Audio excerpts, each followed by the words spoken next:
নতুন সিজনের শুরুর match Real Madrid versus Osasuna আজ রাত 1:30টায় সান্তিয়াগো বার্নাবিউতে যেই ম্যাচটা শুরু হতে যাচ্ছে। রিয়াল মাদ্রিদ ফেভারিট এবং একই সঙ্গে নতুন শুরুর কথা যখন বললেনই, Santiago বার্নাবিউ, Xavi Alonso, Real Madrid এই তিনের সম্মিলন প্রথমবারের মতো ঘটবে ওই মাঠে। প্রথম ম্যাচটা ঘরের মাঠে, যেটা যেমন রিয়াল মাদ্রিদের জন্য সাহায্য করার কথা, আর শাভি আলোনসো ঘরের মাঠের ওই সমর্থনটা অনেক দিন বাদে তিনি পেতে যাচ্ছেন। আপনি চিন্তা করুন যে আলোনসো যখন কোচিংয়ে এলেন, লাইমলাইটে এলেন বায়ার লেভারকুজেনের হয়ে, তার আগে যদিও তিনি কাজ করছিলেন, কিন্তু তখন সবাই এই ব্যাপারটা বলছিল যখন একটা সিজন তিনি ভালো করলেন যে কবে তিনি রিয়াল মাদ্রিদে আসবেন, তিনি কি রিয়াল মাদ্রিদে যাবেন নাকি তিনি লিভারপুলে যাবেন। পরে দেখা গেল সেই শাভি আলোনসো একটু ঘুরে ফিরে একটু সময় নিয়েই রিয়াল মাদ্রিদে এলেন, এমন একটা সময়ে যে সময়টায় রিয়াল মাদ্রিদ একটা স্ট্রাগলিং পিরিয়ডের ভেতর দিয়ে গেল। শেষ মৌসুমে একটা শিরোপাও এই দলটার জেতা হয় নাই। আর এটা ওইটা না, কাপড় ধোয়ার একটাই সলিউশন, চাকা অনেক ওয়ান। এবং এই যে নতুন সাইনিং যাদেরকে আমরা দেখতে পাচ্ছি, এই মাস্তানতুনো, ক্যারেরাস, অথবা আপনি বলতে পারেন ট্রেন্ট আলেকজান্ডার-আর্নল্ড, হুইসেন, তাদের কথা, এই সব নতুন সাইনিং নিয়ে মুখিয়ে আছে এই দলটা যে নিজেদের সেরাটা ফিরে পাওয়ার জন্য তার লড়াইটা আজ থেকেই শুরু হয়ে যাচ্ছে। দেখেন, এই জায়গা হচ্ছে রিয়াল মাদ্রিদ এই ম্যাচের আগে, তাদের প্রথম ম্যাচের আগে যে দলটাও আসলে তারা দিয়েছে, প্রাথমিক দলটা, সেখানে কিন্তু আমরা দেখছি যে রিয়াল মাদ্রিদের এই নতুন সাইনিং সবাই কিন্তু আছে, এবং ধারণা যেটা করা হচ্ছে রিয়াল মাদ্রিদের প্রবাবল স্টার্টিং লাইন আপটা যখন আমরা দেখবো তখনই আসলে সেটা বলতে পারবো যে এই সবাই কিন্তু মোটামুটি সেই জায়গাটার মধ্যে আছে। আজকের ম্যাচে আপনি কারেরাসকেও দেখবেন, আজকের ম্যাচে আপনি ডেন হুইসেনকেও দেখবেন, আজকের ম্যাচটায় আপনি ট্রেন্ট আলেকজান্ডার-আর্নল্ডও ধরে নেন আপনি, তিনি শুরু করতে যাচ্ছেন। তবে এই জায়গাগুলোয় মাস্তানতুনো, ওয়ান্ডার কিড যাকে আসলে বলা হচ্ছে, তাকে নিয়েও কিন্তু ব্যস্ত সময় পার করতে হচ্ছে প্রেস কনফারেন্সে জাভি আলোনসো। তিনি কি খেলবেন নাকি খেলবেন না, খেললে কোন জায়গাটায় আসলে খেলবেন। তার চেয়ে বড় কথা হচ্ছে যেভাবে তিনি প্রশংসা করেছেন এই প্লেয়ারের, 18 বছর বয়সী মিডফিল্ডারের, সেটা আমার কাছে মনে হয় যে খুবই একটা বড় ধরনের স্টেটমেন্ট। তিনি বলছেন মাস্তানতুনোর কোয়ালিটি আছে, এনার্জি আছে, ডিফেন্সিভলিও সে মনোযোগী। দেখলাম আর্জেন্টাইন ফুটবলারদের মতোই তার ভেতরও একটা প্রতিযোগিতামূলক মনোভাব খুব স্পষ্টভাবেই আছে। এখন সে যে লেভেলে আছে সেটাও বেশ ভালো, এবং তিনি এটাও বলছেন যে খানিকটা গেইম টাইম হয়তো আজকের ম্যাচে মাস্তানতুনো পেতে পারেন, যদিও 11-এ শুরু করাটা তার জন্য একটু বাড়াবাড়ি হয়তো হয়ে যাবে, যেহেতু কেবলমাত্র তিনি ক্লাবে এসেছেন গত বৃহস্পতিবার, যেদিন তার জন্মদিন ছিল, বয়স তার 18। এরকম একটা সময় যখন একটা প্লেয়ারকে যদি ডেবিউ করে দেওয়া হয় একটু বেশি হয়ে যেতে পারে, কিন্তু সেই তুলনায় বোধ হয় যে কোনো সময় ম্যাচে তাকে নামানোর একটা সুযোগ আছে। রিয়াল মাদ্রিদে মাস্তানতুনো যে একটা ইম্পর্টেন্ট পার্ট হতে যাচ্ছেন তার কিছু ইঙ্গিত শাভি আলোনসো প্রথম প্রেস কনফারেন্সে সিজনের দিয়েছেন, যদিও এর উপরে খুব বেশি ভরসা করবেন কি করবেন না এটা ব্যক্তিগত ব্যাপার।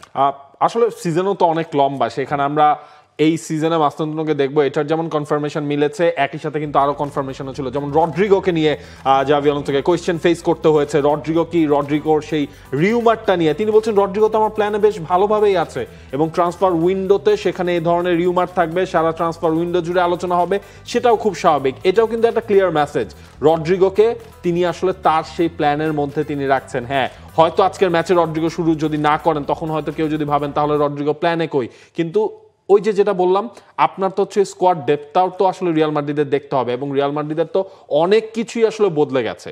শাভি আলোনসোর এই কথার পর আপনার মনে হচ্ছে না যে রড্রিগো হয়তো থেকেই যাবেন রিয়াল মাদ্রিদে? ডেফিনেটলি, যখন আপনার কোচ বলেন যে এই ফুটবলার আমার প্ল্যানের ভেতর আছে, তখন তো ওই ফুটবলার তো জানেন যে আমি যদি ট্রেনিংয়ে ভালো করতে পারি আমি যে কোনো সময় হচ্ছে খেলবই। তবে রিয়াল মাদ্রিদের আমার কাছে মনে হয় এই সিজনের সবচেয়ে বড় আলোচনার কেন্দ্রবিন্দু হয়ে থাকতে পারেন ভিনিসিয়াস জুনিয়র। তার আসলে কেমন যাবে ফর্মটা, এটা যেমন একটা আলোচনার বিষয়। তার কন্ট্রাক্ট নিয়েও কথা হচ্ছিল, আমি ESPN ব্রাজিলে পড়ছিলাম যে তার কন্ট্রাক্ট রিনিউ করার ব্যাপারে তার এজেন্টরা কথা বলছিল, সেই কথাবার্তা রিয়াল মাদ্রিদের সঙ্গে আপাতত থেমে গেছে। 2027 সাল পর্যন্ত তার সঙ্গে চুক্তি রয়েছে রিয়াল মাদ্রিদের, কিন্তু সেই চুক্তির মেয়াদটা আরও বেশি বাড়িয়ে নিতে চায় দুই পক্ষই। সেখানে যে টাকার অঙ্ক অফার করা হয়েছে রিয়াল মাদ্রিদের পক্ষ থেকে, সেই টাকার অঙ্কে খুব একটা সন্তুষ্ট নয় ভিনিসিয়াসের পক্ষ। তারা কিলিয়ান এমবাপে যে পরিমাণ অর্থ কামাচ্ছেন রিয়াল মাদ্রিদ থেকে, সেরকম কাছাকাছি একটা অর্থ তারা চান রিয়াল মাদ্রিদের কাছ থেকে। এখন সিজনের এমন একটা পর্যায়ে ভিনিসিয়াস জুনিয়রকে সম্ভবত নিজেকে একটু জ্বলে উঠে এমন একটা জায়গায় নিয়ে যেতে হবে যেখানে গেলে দরদাম করার জন্য তিনি আসলে একটা পাটাতন পান। আগের সিজনে ভিনিসিয়াসের যে অবস্থা গেছে ফর্মের বিচারে, সেটা ভিনিসিয়াসকে এই মানে যে বার্গেনিং এই জায়গায় খুব একটা হেল্প করছে না। দেখেন ভিনিসিয়াস জুনিয়রের হতে হবে কোন ভিনি লাস্টের সিজনটা বাদ দেওয়ার আগে, অর্থাৎ মানে দুইটা সিজন আগে তিনি যেখানে শেষ করেছেন, যেভাবে সেই সিজনটা কন্টিনিউ করেছেন, সেই ভিনিসিয়াস জুনিয়র হতে হবে। দেখেন জাভি আলোনসো কিন্তু ক্লিয়ার মেসেজ দিয়ে দিয়েছেন তিনি তার ফ্রন্ট লাইনের কাছ থেকে কি চান, কোন ধরনের ফুটবলটা চান। সেখানে সবাইকে প্রেস করতে হবে, সবার ওই টিম গেম কালেকটিভ গেমটা খেলতে হবে। এখানে কেউ ইন্ডিভিজুয়াল ব্রিলিয়ান্সির কোনো দাম নাই জাভি আলোনসোর দলটার মধ্যে। কিন্তু যদি আপনি সেলফিশনেস দেখান সেটা হচ্ছে কি জাভি ভালোভাবে নেবেন না। এই মেসেজগুলোও কিন্তু চলে গেছে প্রত্যেকটা ফুটবলারের কাছে। আমরা যখন এমবাপ্পে আসলেন তখন শুরু থেকেই আমরা বলছিলাম যে এমবাপ্পে এবং ভিনিসিয়াস একসাথে ওয়ার্কআউট করতে পারবেন কিনা। এই সব কিছুর পরও প্রথম ম্যাচের জয়টা যে আসলে রিয়াল মাদ্রিদের কাছে ইম্পর্টেন্ট, সান্তিয়াগো বার্নাবিউতে জয়ে শুরু করা সিজনটা সেটা যে ইম্পর্টেন্ট সেটা জানিয়ে দিয়েছেন জাভি আলোনসো। ভালো কিছুর প্রত্যাশা নিয়ে মৌসুম শুরু করতে যাচ্ছি, প্রস্তুতির জন্য বেশি সময় পায়নি, অন্যরা হয়তো বেশি পেয়েছে। মানে 2 সপ্তাহ রিয়াল মাদ্রিদ তারা প্রস্তুতিটা সেরেছে। মাঠে নামতে ফুটবলাররা মুখিয়ে আছে ওসাসুনার বিপক্ষে। আমরা জয় দিয়েই শুরু করতে পারবো বলে আশা করছি। দেখেন কয়েকটা ব্যাপার এখানে আছে। রিয়াল মাদ্রিদ খুব স্বাভাবিকভাবে খুব বেশি দিন ট্রেনিং করে নাই, যেহেতু তারা ক্লাব ওয়ার্ল্ড কাপে ব্যস্ত ছিল। এরপরে তারা যখন শুরু করেছে এই মাসের গোড়ার দিকে, তারপরে তারা একটা ফ্রেন্ডলি ম্যাচ খেললো এবং এখন তাদেরকে নেমে যেতে হবে। এই ফ্রেশনেসের ব্যাপারটা রিয়াল মাদ্রিদের জন্য একটু দুশ্চিন্তার, যে দলটা কোন অবস্থায় আছে। জাভি আলোনসো বলছেন যে এখনও তাদের উন্নতি করার অনেকগুলো জায়গা আছে, নিশ্চয়ই তাই। তবে লা লিগায় তাদের ফার্স্ট ম্যাচ যেহেতু ওসাসুনার সঙ্গে, সেটা ওই অর্থে হয়তো তাদের উপরে ওই রকম চাপ প্রয়োগ করবে না। এবং প্রবাবল 11 যেটা আমরা প্রেডিক্ট করছি যে কীরকম 11 তিনি নামাতে পারেন তার ফার্স্ট ম্যাচে, সেখানে আরও একটা প্রশ্নবোধক চিহ্ন থাকতে পারে রাইট ব্যাকের পজিশনে তিনি কাকে খেলাবেন, ট্রেন্ট আলেকজান্ডার আর্নল্ড নাকি ডানি কারভাহাল। এটা নিয়ে জাভি আলোনসো ম্যাচের আগের দিন বলছেন যে দুজনকেই তার দরকার হবে সিজন জুড়ে, তিনি রোটেট করে সেখানে খেলাতে চান। আপাতত মনে হচ্ছে ট্রেন্ট আলেকজান্ডার আর্নল্ডই শেষ পর্যন্ত সেখানে আজকের ম্যাচে স্টার্ট করবেন। লেফট ব্যাকে বেনফিকা থেকে যাকে আনা হয়েছে সেই কারেরাসের খেলার কথা রয়েছে।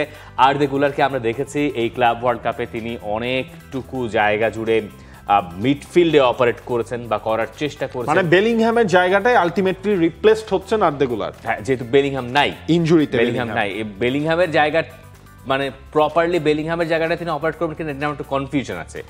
ব্রাহিম দিয়াজকে রাইট সাইডে রাখা হচ্ছে রদ্রিগোর জায়গায়, ভিনিসিয়াস এমবাপে তারা তো আসলে থাকছেনই। এখন আমি যদি আপনাকে প্রশ্ন করি যে ভিনিসিয়াস এমবাপেরা যদি ট্র্যাক ব্যাক না করেন, তারা যদি প্রেস না করেন, তাহলে জাভি আলোনসো কি তাদেরকে উঠিয়ে দেবেন? উঠিয়ে দিতেও পারেন। এবং আমার মনে হয় জাভি আলোনসো সেই স্টেপটা নিলে সেটাতে অবাক হওয়ার মতো কিছু আসলে থাকবেন না। কারণ হচ্ছে তার ক্যারেক্টার বা তার যদি আপনি কোচিং প্রোফাইলটা দেখেন, ওই ভয়ডরহীন কোচ যেটাকে বলে, এই প্রোফাইলের প্লেয়ারকে তিনি সামলেছেন। এই প্রোফাইলের প্লেয়ার তিনি সামলান নাই, কিন্তু হচ্ছে ধরেন এই টাইপের প্লেয়ারের সাথে তিনি খেলেছেন। বড় বড় ক্লাবে খেলা, ওই ধরনের কম্পিটিশনগুলো ফেস করার এক্সপেরিয়েন্স কিন্তু তার আছে। এবং রিয়াল মাদ্রিদ থেকে আপনি একটা জিনিস খেয়াল করেন, জাভি আলোনসোকে যে পরিমাণ ফ্রিডম দেয়া হয়েছে, যে পরিমাণ স্বাধীনতা দেয়া হয়েছে, তুমি তোমার মতো করে দল গুছাও, সেইটাই কিন্তু হচ্ছে কি রিয়াল মাদ্রিদের অন্যবার কিন্তু আমরা এত দেখি না।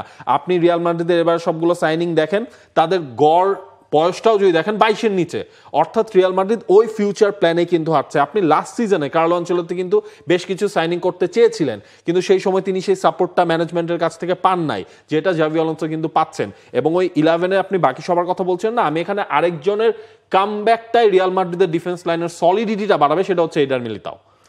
মিলিতাও ছাড়া রুডিগার, হুইসেন তারাও তো আসলে মন্দ না, তাই না? মানে সেই জুটিটাও তো একেবারে খারাপ হওয়ার কথা নয়। আপনি মিলিতাওকে ফেরাচ্ছেন, মিলিতাও ফিরেছেন এবং সম্ভবত মিলিতাও ব্রাজিল দলেও থাকবেন আগামী মাসে যে ম্যাচ হতে যাচ্ছে। তো সেই হিসাব থেকে তার জন্য একটা পার্সোনাল জায়গা, যে যেখান থেকে তাকে ভালো করে ন্যাশনাল টিমে জায়গা করে নিতে হবে।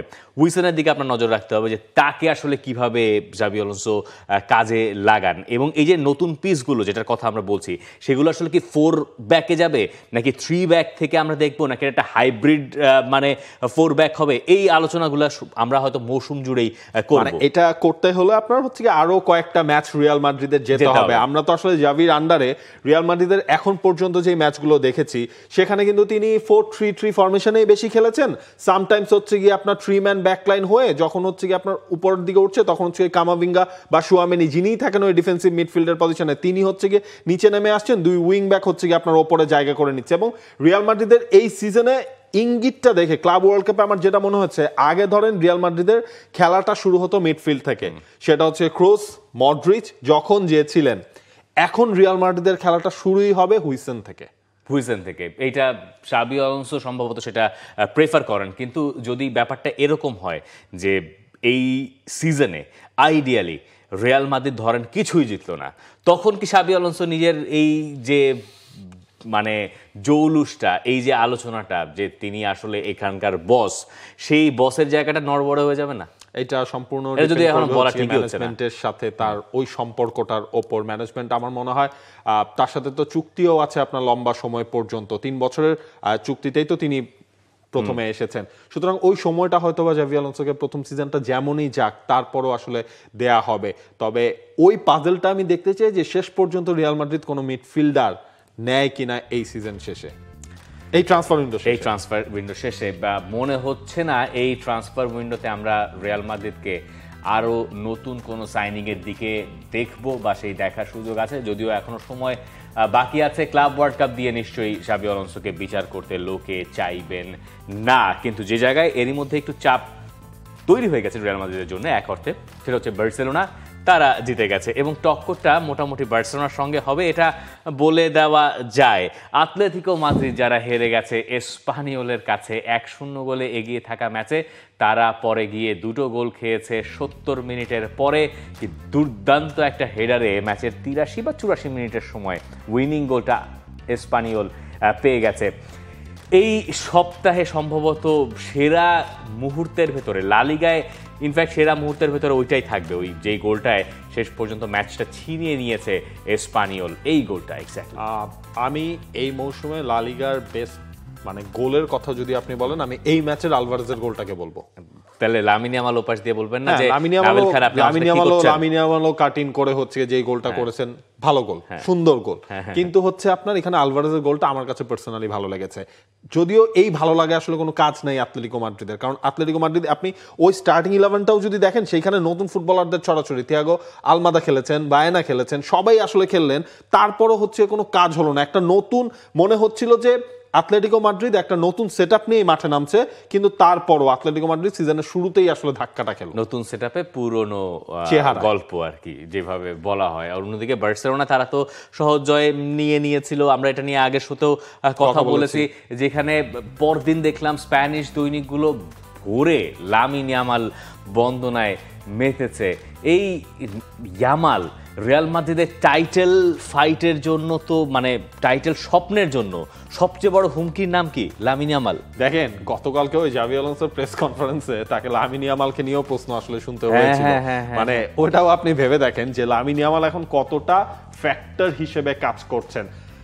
অবশ্যই লামিন ইয়ামাল যে ফর্মে রয়েছেন, নতুন জার্সি নাম্বারটা আমার মনে হচ্ছে যে ওই চাপটাও তিনি হচ্ছে মাঠে তার পারফরমেন্স দিয়েই দেখাবেন। ডেফিনেটলি লামিন ইয়ামাল, রাফিনিয়া এবং হচ্ছে গিয়ে বার্সেলোনার মিডফিল্ডটা রিয়াল মাদ্রিদের জন্য সবচেয়ে বড় চ্যালেঞ্জ আসলে হয়ে যাবে। এবং লা লিগার ওই ব্যাপার কিন্তু শুরু হয়ে গেছে, নাটক, যেটা হচ্ছে রেফারিং নিয়ে। একজনের কোশ্চেন আরেকজনকে জিজ্ঞেস করা। কিন্তু এই প্রশ্নের ফেস করতে হয়েছে যে রেফারিং নিয়ে আপনার মতামত কি। তাকে জিজ্ঞেস করা হয়েছে লামিন ইয়ামাল আসলে কত ভালো, তাকে জিজ্ঞাসা করা হয়েছে একটা পর্যায়ে গিয়ে লা লিগার ফিক্সার নিয়ে জিজ্ঞেস করা হয়েছে, গেম টাইম নিয়ে জিজ্ঞেস করা হয়েছে। ফিক্সারের যেখানে ঘটনাটা মানে লা লিগা এবার শুরু হওয়ার আগে রিয়াল বার্সা একটা স্পষ্ট তফাৎ তৈরি হয়ে গেছে। বার্সেলোনা চেয়েছিল ভিয়ারিয়ালের সঙ্গে ম্যাচটা মায়ামিতে গিয়ে খেলতে, ওই ম্যাচটা ভিয়ারিয়ালের ঘরের মাঠে ম্যাচ ছিল এবং মোটামুটি দুই পক্ষ রাজিও ছিল, কিন্তু ওখানে বেঁকে বসলো লা লিগা, বেঁকে বসলো রিয়াল মাদ্রিদ। তারা মোটামুটি ওই যে কমিউনিকাদো দিয়ে আর কি, তাদের একটা স্টেটমেন্ট দিয়ে বিবৃতি পাঠিয়ে স্পষ্ট করে বলেছে যে তারা এর পক্ষে না, তারা চায় লা লিগার ম্যাচগুলো যাতে স্পেনেই যেখানে হওয়ার কথা সেখানেই যেন হয়। ওটা নিয়েও শাবি আলোনসোকে প্রশ্ন করা হয়েছে, সেখানে তিনি তার ক্লাবকে স্বাভাবিকভাবে ডিফেন্ড করেছেন, বলছেন ক্লাব যা বিবৃতি দিয়েছে আমি তার সঙ্গে পুরোপুরি একমত।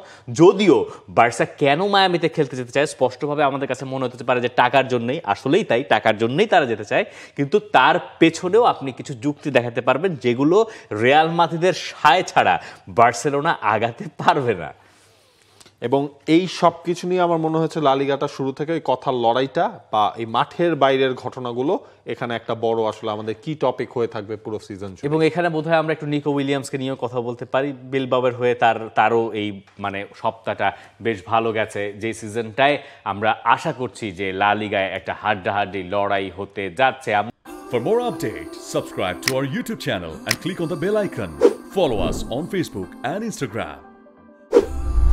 Download T Sports app to enjoy exciting games and highlights. Visit tsports.com.